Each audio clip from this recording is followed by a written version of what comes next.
Tonton video ini sampai selesai agar Anda tidak gagal paham.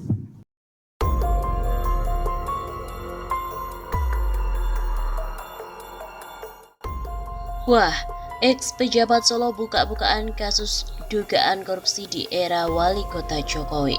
Mantan Kepala Dinas Badan Pemberdayaan Masyarakat dan Keluarga Bencana atau Bapermas dan KB Kota Solo, Hasta Gunawan, mengungkapkan curahan hatinya pernah diperas oknum diduga dari Kejaksaan Tinggi atau Kejati Jateng di Semarang. Peristiwa itu terjadi pada 2013 yang lalu. Saat itu dia menjadi saksi untuk dugaan korupsi pengadaan tanah di Mojosongo. Pengalaman itu dituliskan oleh Hasta Gunawan melalui akun Facebook pribadinya pada 2 hari yang lalu. Saking panjangnya curahan hatinya itu, Hasta pun sampai memberikan judul di setiap bagian tulisannya, yakni Unforgettable Story bagian 1-4. Dipanggil jaksa tindak pidana korupsi tipikor di Kejati, Semarang, merupakan mimpi buruk sepanjang pengabdianku. Tahun 2013 ketika saya menjabat sebagai Kepala DKP, dipanggil sebagai saksi atas dugaan korupsi tahun 2012 di Badan Pemberdayaan Masyarakat, Pemberdayaan Perempuan, Perlindungan Anak dan Keluarga Berencana. Demikian salah satu kutipan dalam postingan Hasta itu. Saat dihubungi, Hasta memperiksakan bahwa ia mempersilakan postingan itu untuk dikutip. Hasta juga mengaku memang sengaja menuliskan pengalamannya itu. Saat kasus korupsi itu diusut, Hasta menjabat sebagai Kepala Dinas Badan Pemberdayaan Masyarakat dan Keluarga Berencana, Bapermas dan KB Kota Solo pada era Joko Widodo jadi Wali Kota Solo. Ya tidak apa-apa, itu hanya mengganjal saja. Dulu setelah selesai kasusnya jadi bermusuhan dengan teman-teman. Setelah sudah selesai semua mengaku pernah dimintai uang. Kata Hasta saat dihubungi oleh redaksi Detikcom pada Kamis 2 September 2021. Hasta menyebut permintaan uang itu tidak dia gubris, sebab dia memiliki prinsip lebih baik memberikan uang kepada fakir miskin. Saya kan punya prinsip. Saya orang organisasi, anak buah saya kan banyak. Kalau uang diberikan orang kan tidak bisa. Kasus dugaan korupsi tanah di Mojosongo itu mulai diusut pada 2012 silam. Sedangkan Hasta yang menjabat sebagai Kepala Bapermas dan KB dipanggil menjadi saksi di Kejati Jateng pada tahun 2013.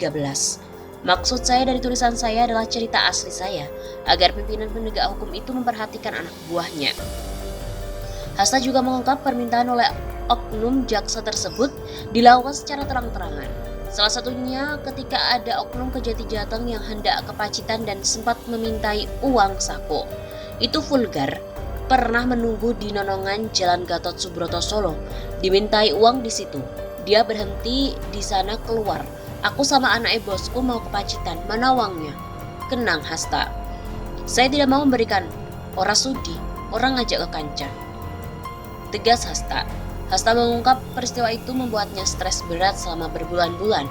Meski dia tidak pernah menanggapi permintaan uang, tetapi ancaman terus datang kepadanya. Sampai kasus selesai, saya tidak memberikan uang, tapi stres berat saya. Karena saya melawan untuk pembelajaran bagi penegak hukum ke depan, jangan takut dikompas-kompasi. Begitu urainya. Selain itu, Komjak juga menanggapi meminta ex-pejabat Solo itu untuk melaporkan dugaan korupsi di era wali kota Joko Widodo. Mantan Kepala Dinas Badan Pemberdayaan Masyarakat dan Keluarga Berencana Kota Solo, Hasta Gunawan mengungkapkan pernah diperas oleh oknum yang diduga dari Kejaksaan Tinggi Kejati Jateng di Semarang saat 2013 lalu. Komisi Kejaksaan meminta Hasta melaporkannya secara resmi. Untuk dapat menindaklanjuti informasi ini, maka akan sangat baik kalau yang bersangkutan melaporkan secara resmi apa yang dialaminya kepada Komisi Kejaksaan.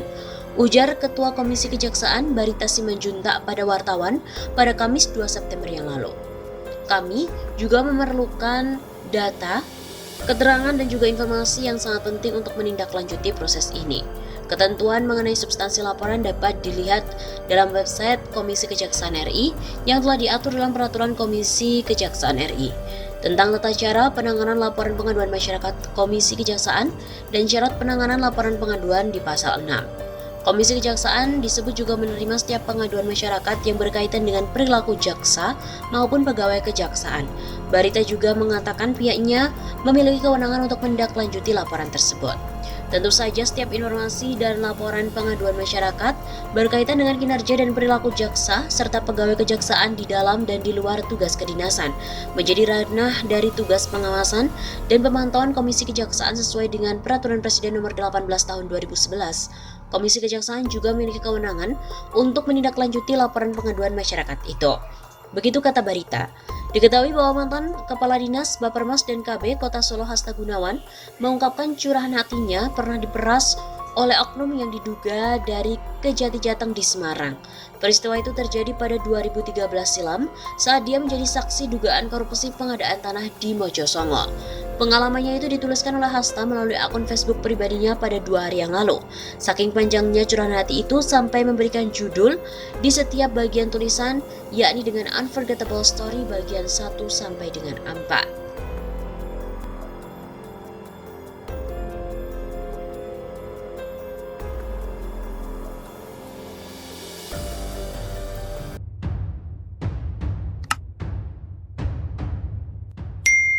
Menggelegar, akhirnya kasus korupsi era Ahok dan Jokowi akhirnya terbongkar. Kasus korupsi era Gubernur DKI Basuki Cahayapurnama alias Ahok terbongkar, yaitu korupsi yang melibatkan unit BUMD DKI Jakarta PT Jakarta Tursindo atau Cektur. Tindak pidana korupsi PT Cektur di Grand Cempaka Resort and Convention, penyalahgunaan keuangan itu dilakukan di masa kepemimpinan Gubernur Ahok dengan kerugian mencapai 5,1 miliar rupiah. Direktur Eksekutif CPS, M. Syaiful Shihab mendukung langkah Kejati DKI yang mengungkap kasus korupsi di kepemimpinan Ahok. Dalam kasus tersebut, 3 orang telah ditetapkan sebagai tersangka, yaitu IS, RI selaku General Manager Grand Cempaka Resort and Convention, dan SC yang menjabat sebagai Chief Accounting Grand Cempaka Resort and Convention. Beres-beres Kejati menggulung korupsi era Ahok harus dilanjutkan. Semua yang terlibat harus dihukum, kata M. Syaiful dalam keterangannya pada Kamis 29 Juli. Manajemen PT Cektur sendiri merespon positif langkah Kejati DKI Jakarta itu. Kami tidak ada toleransi bagi pelaku korupsi, keduanya sudah lama dipecat, ujar Corporate Secretary PT Jakarta Tursindo AT Erik Triadi Rabu 28 Juli. Kasus dugaan korupsi di Grand Cempaka Resort ditemukan dari hasil audit tahun 2015 yang mengindikasikan terjadinya penyalahgunaan dana yang menyebabkan kerugian negara pada 2014-2015. Erik mengatakan kasus tersebut sudah berlangsung beberapa tahun sebelum kepemimpinan direksi saat ini. Erik juga menegaskan oknum karyawan tersebut sudah lama diberhentikan serta tidak lagi menjadi bagian dari PT Cektur sejak Juni 2017. Tak hanya itu, Kejati DKI ternyata juga sedang berupaya membongkar kasus korupsi lainnya yang terjadi pada era Ahok, yaitu dugaan korupsi pengadaan alat berat penunjang perbaikan jalan di Dinas Bina Marga DKI Jakarta. Upaya Kejati DKI Jakarta yang mulai membongkar sejumlah kasus korupsi di Pemprov DKI era Gubernur Basuki Cahayapurnama alias Ahok didukung penuh oleh Jakarta Public Service atau JPS. Terbaru, Kejati DKI resmi menetapkan 3 tersangka dalam kasus dugaan tindak pidana korupsi yang melibatkan unit usaha BUMD DKI Jakarta PT Jakarta Tursindo, yaitu Grand Cempaka Resort and Convention. Tindak pidana korupsi penyalahgunaan keuangan itu dilakukan di masa Gubernur Ahok yang mencapai kerugian 5,1 miliar rupiah. Kasus dugaan korupsi di Grand Cempaka Resort ini ditemukan dari hasil audit tahun 2015 yang mengindikasikan terjadinya penyalahgunaan dana yang menyebabkan kerugian negara pada 2014-2015. Erik juga mengatakan kasus tersebut sudah berlangsung sejak beberapa tahun sebelum kepemimpinan direksi saat ini. Erik menegaskan oknum karyawan tersebut sudah lama diberhentikan serta tidak lagi menjadi bagian dari PT Cektur sejak Juni 2017. Tak hanya itu, Kejati DKI ternyata juga sedang berupaya untuk membongkar kasus-kasus korupsi lain yang terjadi di era Ahok, yaitu dugaan korupsi pengadaan alat berat penunjang perbaikan jalan di Dinas Bina Marga DKI Jakarta. Hasil ekspos penyelidikan kasus dugaan tipikor pengadaan alat-alat berat penunjang perbaikan jalan pada UPT Alkal Dinas Bina Marga Provinsi DKI Jakarta tahun anggaran 2015 ditingkatkan ke tahap penyidikan, kata Kasipenkum Kejati DKI Asyari Syam dalam keterangan tertulis Jumat 23 Juli. Sama seperti kasus dugaan korupsi di PT Cektur, kasus pengemplangan duit negara di UPT Alkal Dinas Bina Marga DKI Jakarta juga berlangsung saat Ahok memimpin Pemprov DKI Jakarta.